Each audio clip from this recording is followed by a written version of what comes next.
The following Predator Watch podcast is sponsored by SurvivorSupport.net. It seems as though every 4 years, the issue of the legalization of prostitution is raised. That operates in the shadows now finds itself in the 2020 spotlight.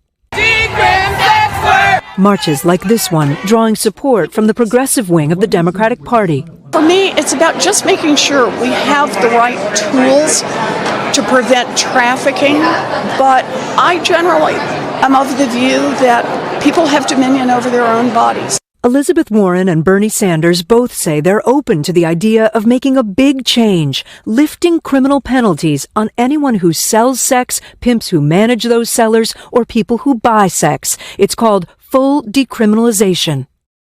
Though some would rebrand it as sex work, how it should become our national policy and legalized. Now, on the issue of providing a safe place for sex workers, I am a huge advocate for that, always have been. Do you think that sex work ought to be decriminalized? I think so. I do. I think that we have to understand, though, that it is not as simple as that. It is also about there is an ecosystem around that includes crimes that harm people. And for those issues, I do not believe that anybody who hurts another human being or profits off of their exploitation should be admonished or should be free of criminal prosecution. But when you're talking about consenting adults, I think that, yes, we should really consider that we can't criminalize consensual behavior as long as no one is being harmed. But at the point that anyone's being harmed or exploited, then I think we have to understand that's a different matter. Years ago when I started out in this field, I didn't understand this stuff. I had never thought, more than 5 minutes about prostitution and if it was exploitation. I would have thought I was being so, progressive if I used a term like sex work. I would have thought I was being sophisticated and intellectual, but having spent years learning and talking to people and meeting people who've been exploited, looking into the eyes of women prostituting, seeing victims in West Africa, going through Tijuana and looking at the red light district. Once you have those experiences, it's pretty hard to come away from it and say, "Wow, this is just some rosy occupation." I know you guys are all of age now and you're in the business now legally, but how many of you were sex trafficked underage when you started in the business? Can you raise your hand real high? So we have 1, 2, 3. We counted hands and asked the women to tell us their stories. I've been in the game since I was 13. All were effectively sex slaves, controlled by pimps, and all were sold online. Virginity wasn't an option where I came from, it was taken from you. And so when you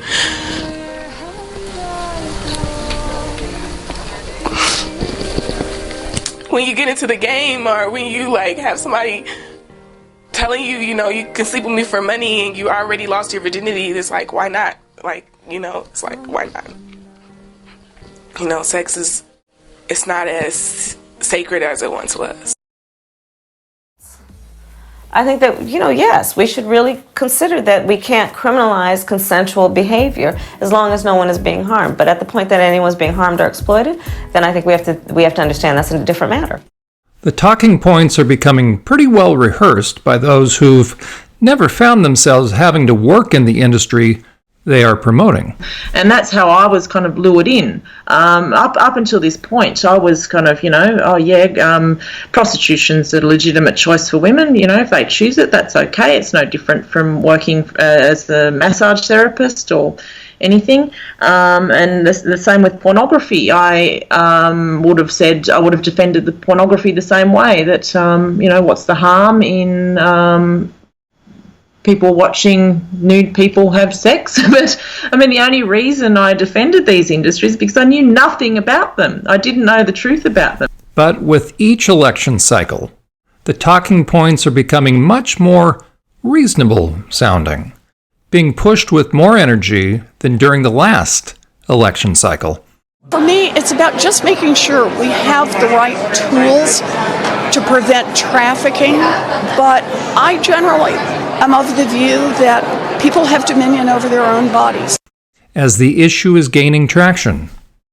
Oh, they try to sound reasonable, as though they're looking out for women, for the safety and empowerment of women, while are looking out for leaving such decisions between consenting adults.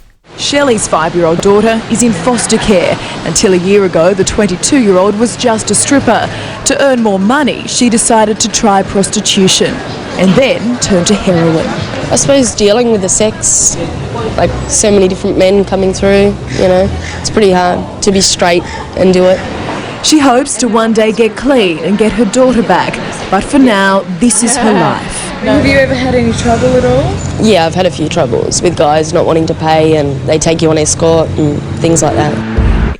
But what about those who've actually worked behind closed doors, who've worked where prostitution has been legalized? Would we see the same enthusiasm, or would we hear a different message than the one being pushed by politicians who are usually doing the bidding of special interests?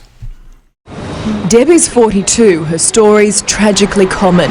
Sexually abused as a child, she ran away from home in country Inverell when she was 11. Living on the street, she got hooked on heroin and still uses. She works most nights, taking men upstairs to a brothel. There's a guy sits at the desk 24/7 and he watches all the time, and they knock on the door, like it's $20 every half hour, and they knock on the door when time's up. The guy can extend if he wants to, or he leaves, whatever. That's how it works. And I stay in the same place all the time. Her life's so different from most of us, but her dreams aren't. I'd get away from here if I had a daughter. I wouldn't be in King's Cross at all. Unlike those who are willing to weigh in on the issues without any real in-depth knowledge of the psychological characteristics of the majority of prostitutes, or of the close relationship between prostitution, pornography, human trafficking, and sexual predators, some who've seen it from the inside are speaking out about the harm of legalizing prostitution. Jackie Gwynn, who was once herself inclined to believe that prostitution was an issue of freedom of choice, ended up working within a brothel in a country that has legalized prostitution, and what she saw would change her profoundly. I can't make it look good for women because it isn't. There is nothing about it that is good. The women that I met, we're all in survival mode. Even as a receptionist, you're just trying to survive make the best of a bad situation and get through the night. Like, you're working night shift, and I think that's what most women in the industry are doing. They're just just trying to survive. The women, they didn't even look like women. They looked like 14-year-old girls. It was just awful. And that's when I started to realise how pornography was affecting men's sexuality, because when they would come into the brothel, which was this was a legal brothel in Melbourne, Victoria, and the men would request exactly what they wanted in the porn. We'll hear from Jackie Gwynn next on Survivor Support's Predator Watch podcast. Predator Watch provides a brief overview of important stories in the news or issues of concern as they relate to understanding the nature of sexual predators, their characteristics, how their minds operate, their methods of manipulation, and what motivates them.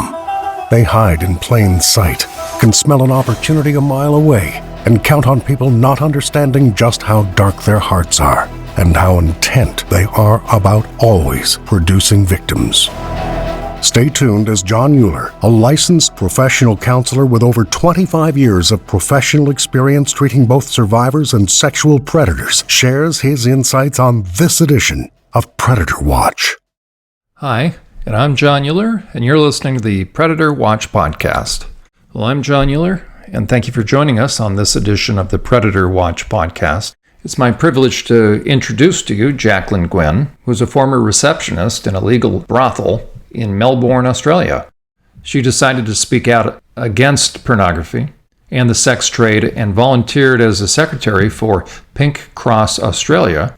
She campaigns for the Nordic model and also writes articles for the UK blog Nordic Model Now.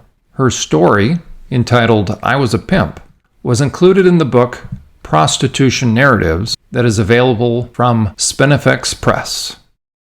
At the outset, I want to make it very clear that, clinically speaking, any man who's begun to use women for sex, who has begun visiting prostitutes, has already begun morphing into sexual psychopathy, where instead of loving people and using things, they've now reversed that. They simply take advantage of them and use these women who are clearly not doing what they're doing because they're following their dreams. Many, as we're going to hear from Jackie, are single mothers. They're simply trying to put food on the table. If a man did care about them, he certainly wouldn't be using them sexually, adding to and compounding their pain and sense of shame and sense of disgrace, simply for their own sexual gratification, treating him as a piece of meat, as a slave, as his property for an hour. Jackie's experience is invaluable, and it must be heard, for rare is the time that an outsider gets a chance to hear from someone who's not caught up in prostitution and trafficking, who's an outsider herself who can share from her firsthand observations of the darkness of prostitution and the impact it has on women that get trapped in that world. So Jackie, welcome from the U.S., and thank you for being with us. Thank you, John. Well, Jackie, you and I have gotten to know each other a little bit. We've shared our perspectives on a number of things, not the least of which the trans issue and people that are trying to take advantage of kids. So that's a common shared interest of ours as far as trying to protect kids. But as you started to share your story, I felt this is something that really needs to be heard because you have firsthand experience as far as being able to see the effects of prostitution, the legalization of prostitution, and what that does. Because little by little, regardless of what country around the world, people are trying to make the case for, in those countries where prostitution is not all that legal yet, they're trying to make the case that it should be legalized. They're changing terminology, but all things being equal, they want to increase the amount of prostitution going on. You're in a very unique position because you actually worked in a brothel. And so you have a unique story to tell. So Jackie, tell us, how did you end up working in a brothel? What is your background? How did you choose that? And then what did you see and what did you experience? All right. Well, at the time, it was about 10 years ago. I can't remember the exact year, but I was studying. I was doing a Bachelor of Illustration, and I was trying to find work. And I had a friend, we're not friends anymore, but she was managing this brothel and asked if I wanted a job.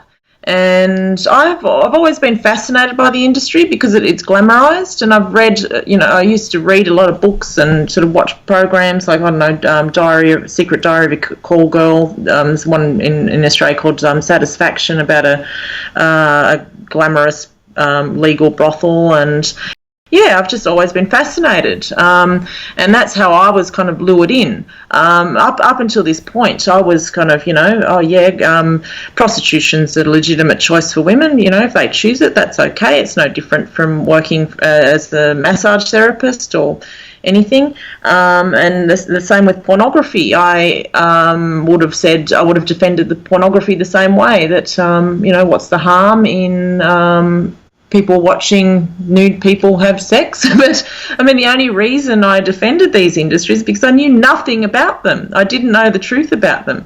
And when I started working at this place, I was there for about 2 years, working 2 night shifts and a day shift, and in every room of that place there was big screens with porn playing. And I'd never seen porn before, really. Like, back when I was in school during the 80s, the stuff then was very tamed compared to what it is now. But this porn, it was just so degrading. Like, I suffered a type of post-traumatic stress from just being exposed to this porn. I mean, it was never sort of diagnosed or anything like that, but that's, I couldn't get those images out of my head. And this was just normal mainstream porn. Like, there was nothing sort of, to violent or, kinky or anything. It was just normal, but it was just awful. Like the women, they didn't even look like women. They looked like 14-year-old girls. It was just awful. And that's when I started to realise how pornography was affecting men's sexuality, because when they would come into the brothel, which was, this was a legal brothel in Melbourne, Victoria, and the men would request exactly what they wanted in the porn. In the porn, there was no condoms.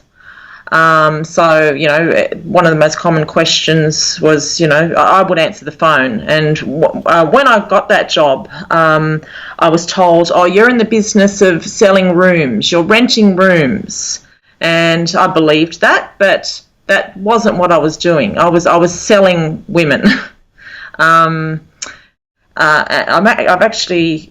My story is in a book called Prostitution Narratives, and where I wrote about my experience. And one of the lines in the story was, I was a pimp. They gave that line the title. Like, I was kind of a bit embarrassed when they gave that title, I was a pimp. But I mean, that's what I was. I was a pimp. I was selling women. That's what I had to do. But when these men would ring up, one of the most common question was, how much for no condom? I had to introduce the men when they came in. I was the sort of first point of contact. I had to sort of, describe the women, sell the women, tell them what the services were, and then they sort of ask questions. And they would ask, and when they would ring up as well, they would ask, are there any new girls? And that was code for young girls. They wanted, young girls. Well, when somebody would call up, and how did you discern that when they were asking for when there were any new girls? Well, they wouldn't sort of say that outright, but I just knew that's what they were asking. They wanted the girls as young as possible because they wanted young and vulnerable, easy to sort of manipulate and coerce and sort of push into things that they probably didn't want to do. In the porn, the girls look like 14-year-old girls, so that's what the men wanted. They would complain to me about the women. After the service, like, I would be the one that sort of got the complaints. They wouldn't sort of talk about this with the women, but they would talk about it to me, and they would constantly. I mean, the oldest woman on shift would have been 25, and the men would complain that was too old. And sort of back then, you're trying to sort of make the best of a bad situation. You're also in survival mode, like just like the women that sort of, working in the rooms, they're in survival mode, and you're trying to make the best of a bad situation. So you don't, you don't argue with the men. Like, you just sort of think, oh, okay, yeah, they would complain about the women being too old and too fat, and they would say, oh, this is my fantasy, and they wanted the women to look exactly how they did in the pornography, which is young, looking like 14-year-olds, with big boobs, no pubic hair, and blonde. They wanted young, white, blonde girls. That's all the porn that was that I saw was, very young, white, blonde girls. And that's what the men wanted. So I just knew what they were asking because they wanted exactly what was in the porn. Jackie, as you're thinking back to the various women that were a part of that, help the listener understand a little bit about, if there is an average kind of background, what causes what causes a gal to end up being a prostitute?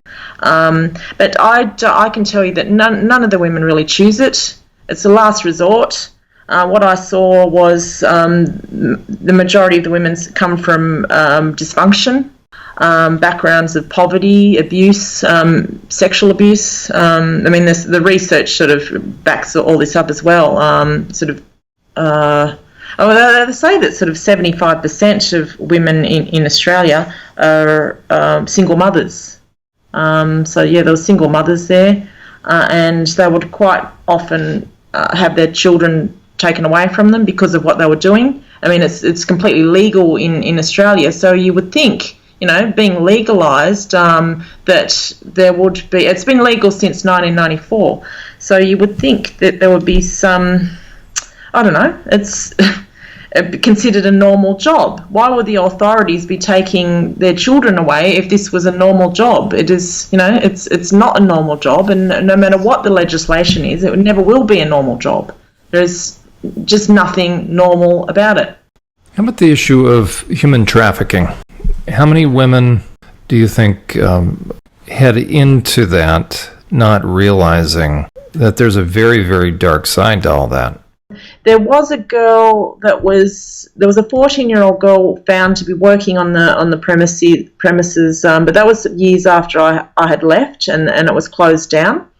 But in Melbourne, or in Victoria, in this state, since it's been legalised, it's created a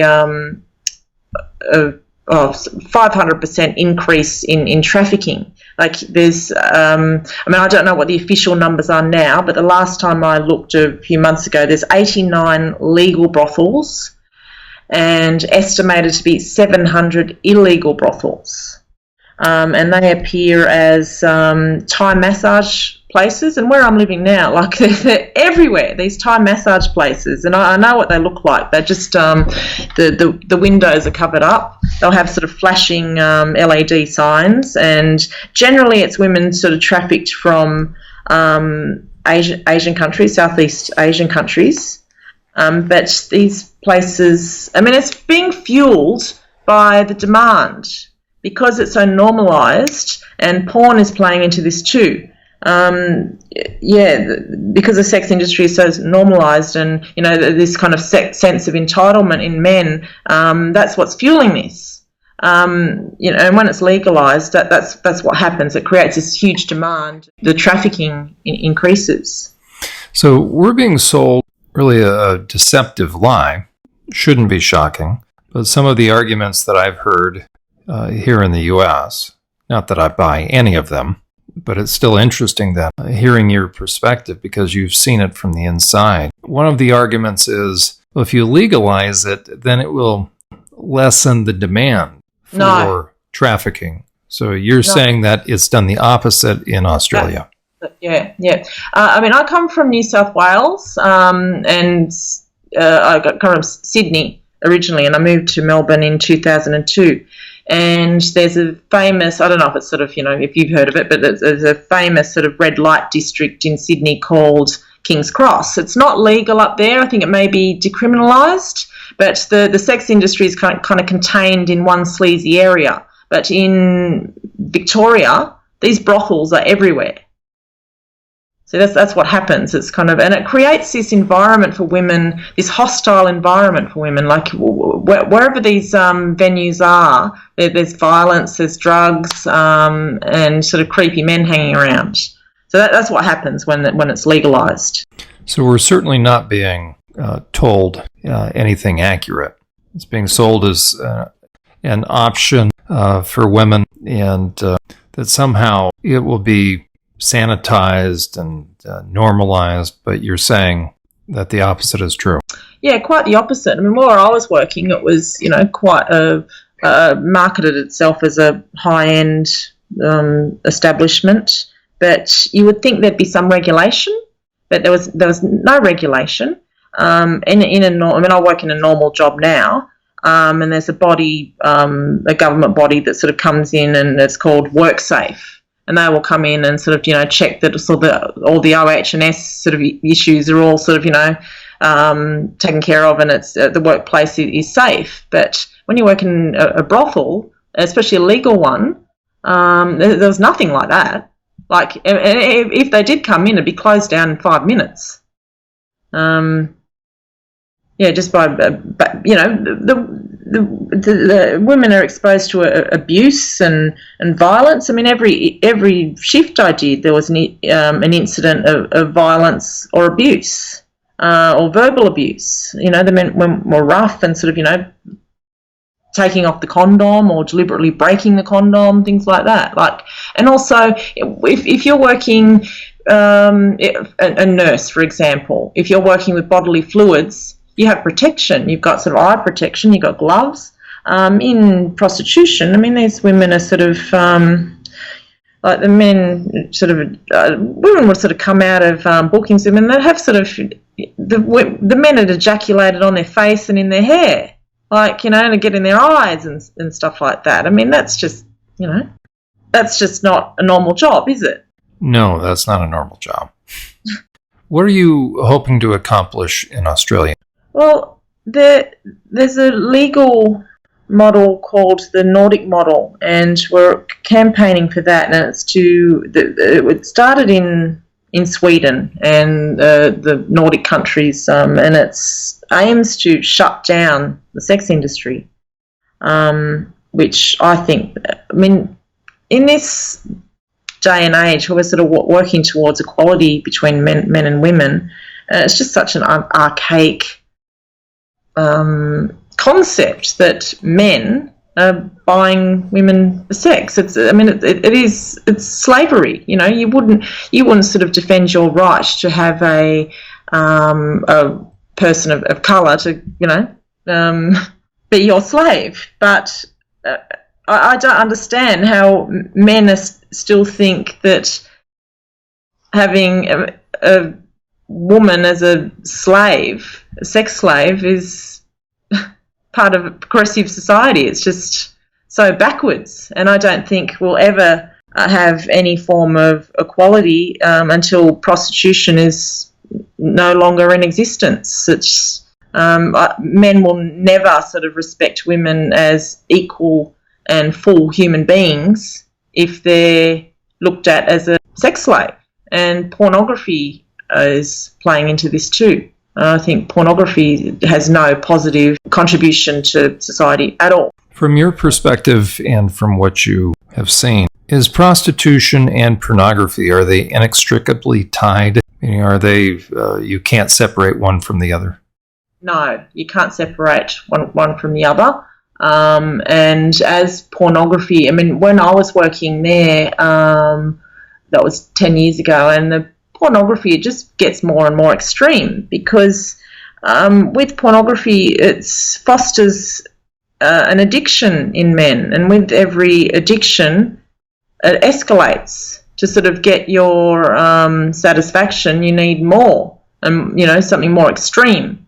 And the more extreme that pornography becomes, that's what these men are requesting from women in the brothels. But it's not only the women in the brothels; it's kind of average women. They're expecting these things. I mean, I don't know. Like before internet pornography, there was no demand for anal sex, or that you had to have no pubic hair and things like that. And when I was working there, like sort of choking women and pulling their hair and verbal abuse. And that all comes from porn. Like that's made to be normal in pornography. Can you speak to that teenager that is thinking about, from what she's seen, it doesn't seem so bad. It might be a reasonable way to earn some quick money. What's in store for her, and what would you want to say to her? Well, the women that I met who started, they become trapped. They become trapped in the industry. There's one woman I used to speak to quite a lot, and she was 19 when she first got into it, and just wanted some money quickly for some dental work done. She couldn't find any work, so got into it, just expecting to sort of make some quick money and get out of it. But she became trapped, and 10 years later, she was still there. So that's what happened. That becomes your world. It's such an abnormal world. But I would just recommend to young women, just don't even start. Just the things that you sort of made to think you... Now, we've just been sold lies about the industry. Like just about every woman has had sort of, bad experiences with sort of one-night stands or whatever, and we're sort of sold this like, oh, well you may as well get paid for it. Why give it away for free? That's one tactic that like pimps are sort of, that's how they lure women in. I mean, why not get paid for it? Jackie, you have real concerns with what's going on with young kids. Speak to your concerns about what's going on as far as the sexualization with kids and what that may in fact be leading to. Oh, in Australia, they've got this Safe Schools program that is sold as an anti-bullying program for LGBTQI kids, but that's not what it is. It's actually a sexualization program. It's a grooming program, and I've done some sort of investigation into it, and the agenda behind it, like the person that's responsible for it, is a pro-pedophile academic called Gary Dowsett, and I've been speaking to parents about the Safe Schools program, and parents have sort of pulled their kids out of schools because and it's without parents' consent. The kids are being shown, and it's all under the guise of anti-bullying, they're being shown anal sex porn. There's links in the program to prostitution services, and another aspect of it is the sort of transgender push as well, and children are sort of being, and it's often the sort of kids that are autistic, the misfits that are being preyed upon, and they're sort of encouraged down the route of transition, some as, young as, 5 years old, and encouraged to transition without the parents' consent. And the teachers are kind of going along with this, and the psychologists in schools. This, we've been sold an absolute lie about that program. It's I don't know how they're continuing to get away with it. As a teacher and your concerns with the Safe Schools curriculum, what should parents be aware of as being introduced to the kids, and how might a parent begin to try to counter what their kids are being told? Parents are really being kept in the dark about this. They've rolled out this program, selling it as an anti-bullying program, which, sounds good, doesn't it? Why would anyone complain about an anti-bullying program? But that's not what it is. And parents aren't being told the truth about it. But I guess just talk to your kids. These parents that I spoke to that sort of found out that their children are being exposed to, anal sex porn by their teachers. I mean, they just kind of found out by accident, really. So most kids don't talk to their parents, and I guess young people are so vulnerable. They think, this must be normal, but it's not, is it? And I think parents and kids as well, if they sort of protest and complain about it, they're made to feel that they're bigoted or a prude or something, but just to parents to stand up for what's right, and if they're not happy with what their kids are being taught, then complain to the principal and take their kids out. There's a growing movement of homeschooling now for various reasons, and this is one of them.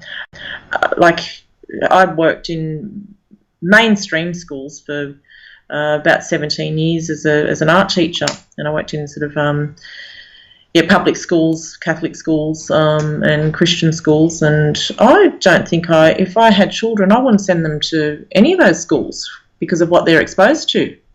I would choose to homeschool.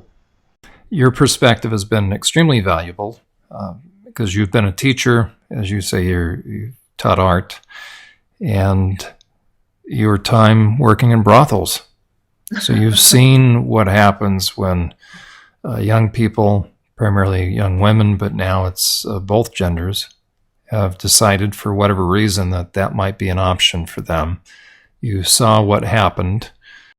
So you've seen what happens when young people, primarily young women, but now it's both genders, have decided for whatever reason that might be an option for them.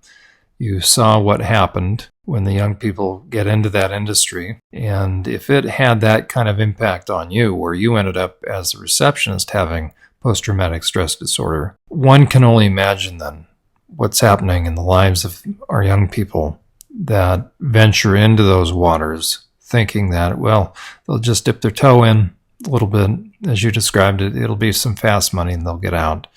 But they don't come out unscarred and unscathed. Would you say that's probably an accurate statement? Yeah, I would say that was accurate. The women that I've met, you'd see young women sort of come into the job and they were sort of healthy and happy, and when the very short space of time just rapidly decline. I remember one young woman, she was about 22, and within 2 weeks she just became so withdrawn and addicted to ice and sort of picking at her face, and just like that work really sort of takes a toll on your mental health. I mean, even just sort of working a night shift is enough to, but sort of being, it's sexual harassment and sexual abuse. Some people describe it as paid rape, and I would agree with that. I mean, if you're sort of seeing, I don't know, for example, 10 men per night that, you really don't want to have anything to do with only because you're being paid, I mean, that's coercive, isn't it? That's they're men that you don't want, and these men that sort of come into brothels, they're not nice men.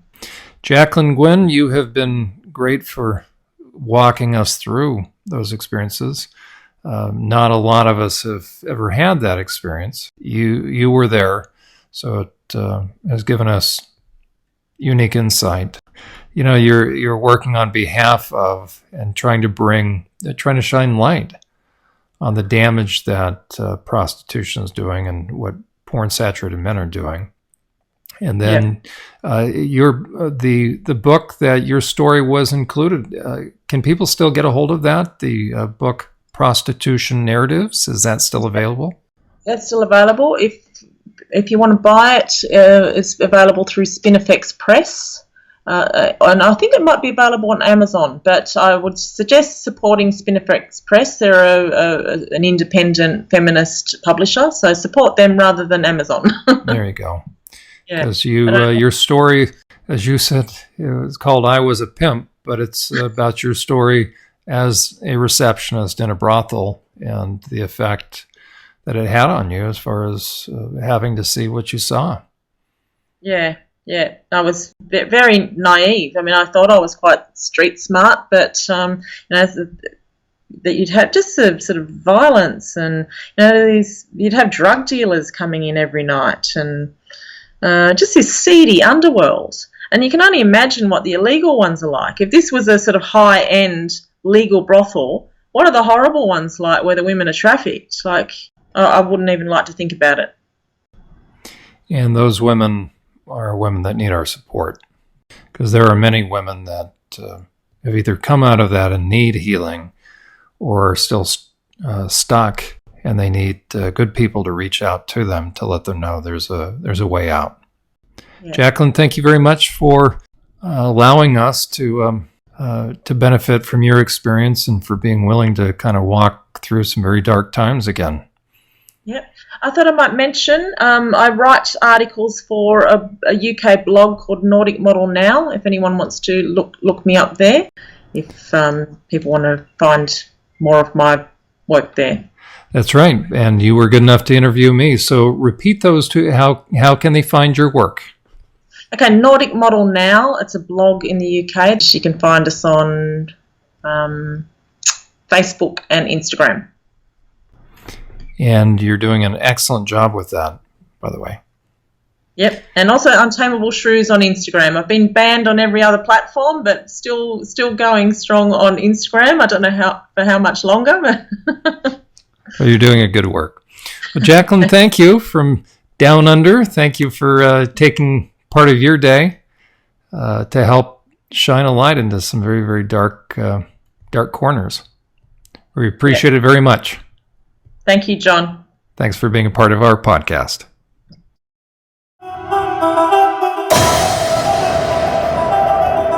You've been listening to Predator Watch, dedicated to shining the light of truth about the nature of the most sophisticated of sexual predators most likely to target places where victims are most easily accessed. For John Euler and the entire team, thanks for listening. Predator Watch has been sponsored by SurvivorSupport.net.